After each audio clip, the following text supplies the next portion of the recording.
Intercompany inventory transfers. We're going to continue with upstream transactions. In this example, we're going to look at case 3, where some of the inventory is sold by the parent in the current year, and the balance is sold in a later year, for us X2. Alright, we must focus on the equity method first, and that'll include the income and dividends, and the item of importance for us in this lecture is the special allocation, or the deferred gross profit. Here's the information for the sale of the inventory. We have similar information. The big difference here is that the parent has $28,200 of inventory remaining at the end of X1. So that means they didn't sell it all. Here is the information, still $94,000, 59% markup. And we can compute cost of goods sold to be $59,000. So the transactions from the subsidiary to buy the goods is this. Here are the entries when the subsidiary sells the goods to the parent.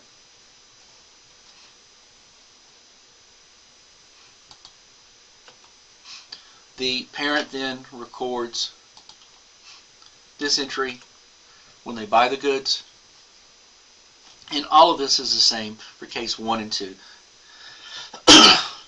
Here's where the difference takes place, and when there's some inventory remaining.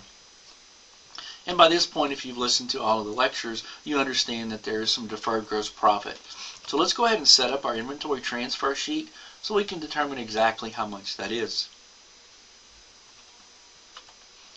We know that the revenues are $59,000. We know the cost of goods sold is $59,000. Revenues are $94,000. We know there's gross profit of $35,000. The question is, how much is deferred? How much can we recognize this year? Well, we know from the information that there is some inventory remaining, so we plug that into the inventory column. We can then solve for the balance of everything else in the table. We can get the revenues. We can also get the cost of goods sold. And just as a reminder, we haven't seen this in a bit, but the cost of goods sold percentage that we compute, or the gross profit percentage, will remain constant across all of our items. So if we take 59 divided by the 94, we will get some percentage, and that will hold for all the cost of goods sold amounts. We can solve for gross profit, just as we can solve for the inventory and the deferred gross profit. Just as in case 2, we will use this deferred gross profit when we make our equity method entry, which we're about to do, and then we'll use the intercompany transfer amounts for the EJEs when we consolidate.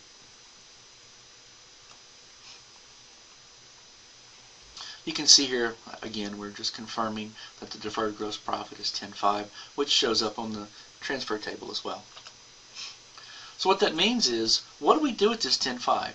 The parent knows about it, the sub knows about it, so we must incorporate that in to our income, and the way we're going to do that is just like we did in case 2. We're going to debit income, credit investment for 80% of the deferred gross profit. Since it is a upstream transaction, any profit that comes about is shared 80% to the parent, 20% to the NCI. We'll address the NCI's portion when we do the EJEs.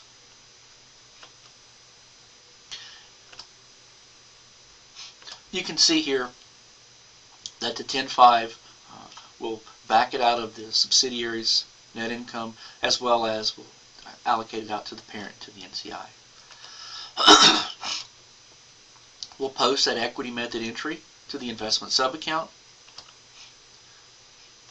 just like we'll post the EJE to the NCI's account. Let's look at the consolidation accounting for X1, in this case 3 example. We'll begin with number 4, and we'll ask again, like we always do, what did we do under the equity method? This is the entry we just made. We must reverse this out to get it out of the income statement. If we don't, we'll end up with a debit of $8,400 on the consolidated income statement. As well as doing this, we're going to also assign the NCI their portion of the deferred profit. So we'll end up making a compound entry. One will be to reverse the income sub entry we made previously, and the second will be to assign the NCI their 20% portion of the deferred gross profit.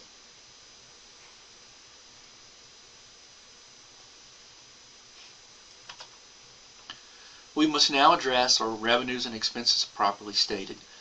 And if we do the transfer table, we see that they're not. And what we're going to see is that the $94,000 in revenue is in the circle. And the ellipse will take the $65,800 plus the $17,700 to get some value, and that value will be $83,500. And let's go back one slide and just point one thing out. We've determined that the gross profit, or the cost of goods sold for the amount of goods that we have, is $41,300 right here. And we can see that pretty clear here. We're going to make an entry of $83,500, and what that's going to do is that's going to bring our consolidated gross or cost of goods sold to $41,300, which is what we had on the table. We also adjust our inventory to its value of $17,700. So what that leaves us with is this following entry. We're going to debit revenue for $94,000, credit cost of goods sold for $83,500. Now make yourself a note that this $83,500 consists of, let me back up here, consists of $65,800 plus $17,700. So make a note somewhere. How did I get this $83,500? It consists of the $63,500 plus the $17,700. We can see in the the income statement that our cost of goods sold reflects similar numbers to what's on the transfer schedule in the consolidated column, as well as our inventory.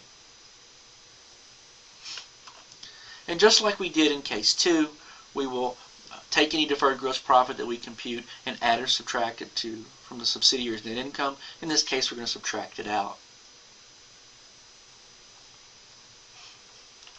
And that leads us into the second year. So we've got this deferred gross profit of $10,500. The subsidiary, the parent is going to sell those goods. So any profit that's been deferred, we can now recognize. We still have to address the equity method of accounting. The item we're going to pay attention to is the deferred gross profit. Here's the entry to sell the remaining goods. The parent sells them for $36,000. So the parent makes the following entry to record the sale and then to record the goods that go with it. We know from last year that there's $10,500 in profit that we postponed. So let's go ahead and address that.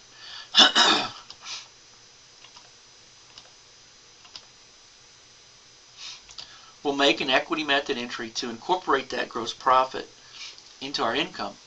So in this case, in the second year, we're going to add it to income. So we're going to credit income from sub for $8,400 and debit the investment.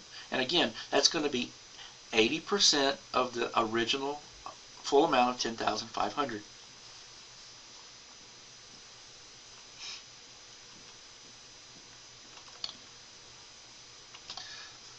In X1, we subtracted that deferred amount out. In X2, we're going to add it back into income, and we'll share it with the parent and the NCI. As you can see here, we posted all of our equity method entries to the investment sub-account, as well as posting the EJEs to the NCI account. When we consolidate, we'll start with journal entry 4, or any deferred gross profit.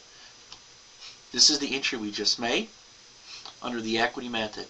We're going to have to reverse this out to take it out of the income statement. If we don't, we'll end up with a credit in the consolidated income statement here. We're going to also assign the NCI their portion of the deferred amount. So in this year, we're going to debit income from sub for $8,400, credit the investment for $8,400, and debit income to NCI and credit NCI for $2,100.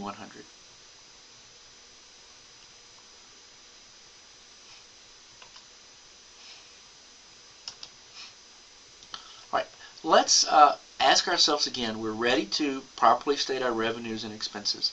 What did we do in X1? This is the entry we make. Similar to case 2, we're going to ask the question, where do the revenues and expenses go after they close out? We answered that question with case 2. They go to the retained earnings or investment subsidiary, and since this is an upstream transaction, the parent doesn't get all of the revenues or expenses. They must share them 80-20 between themselves and the NCI. So we're going to close out the revenue and expenses to investment subsidiary and to the NCI. So if we take the original entry that we started with in X1 and modify it for X2, we'll take all the revenues and allocate it out 80-20 to the investment sub and the NCI. We'll do the same thing for the expenses or cost of goods sold. And that leaves us with one credit there, the inventory, and we know that that inventory is gone. So where are we going to do with it? And if you've studied all the cases and listened to the lectures, you understand that this inventory is no longer there. We're going to take it to cost of goods sold to bring it into the income statement. So when we clean up our EJE, it'll look like this.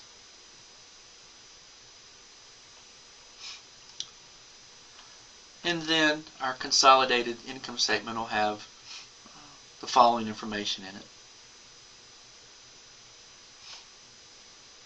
And the last thing we'll do for X2 is prepare our consolidated net income. And just as we subtracted that deferred gross profit out in X1, we'll add it in X2 and we recognize it. This concludes our lecture on upstream transactions with case 3.